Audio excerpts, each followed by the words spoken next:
Come with me as we attend the NCT Dream, the Dream Show 4 Finale Day 5 or 2.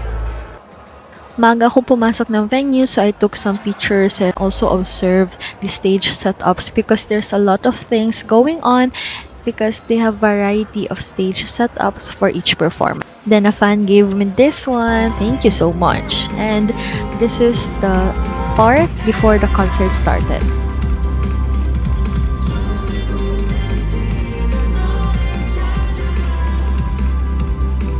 And then my most awaited part came, the cards. And I really manifested so hard na nasa side namin si Jeno for that day. That was my only birthday wish. Pero mali yung wish ko, kulang. Dapat sinabi ko rin, nakaharap dapat siya sa akin. Diyos ko Lord, tinalikuran ako. Pero I was so close, like 4 rows away. So grabe yung nginig ko talaga for them. I took a lot of videos but I'll upload them on my Instagram stories to consider visiting me there. After the concert ended, hindi muna ako lumabas agad kasi ang daming tao. So, pinauna ko na lang sila. Wow, mabait.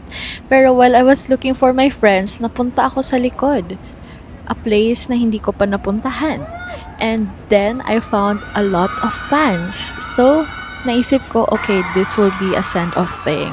So, pumesto ako sa medyo mataas na lugar kasi ang dami na nila sa baba and di naman ako katangkaran. So, I figured na mas maganda ko pumasa sa taas. So, naunang lumabas si Haechan and tahimik kasi hindi na-realize ng mga tao na si Haechan pala yun. Kasi super aga niya lumabas.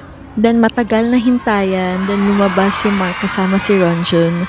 Magkasabay sila sa isang sasakyan. Then, as you can see, lumabas na din si Jaemin.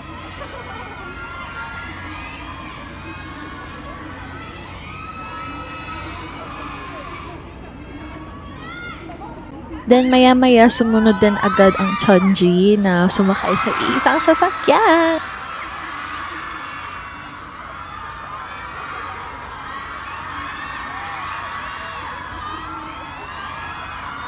Then, lastly, lumabas na rin si Jeno na sumakay sa sasakyan kasama si Jaemin. So, we got Mark Ronjun, Jaemin Jeno, and then Chunlo Jisung. Then, after that, nag-dinner lang kami with my friends and that's it.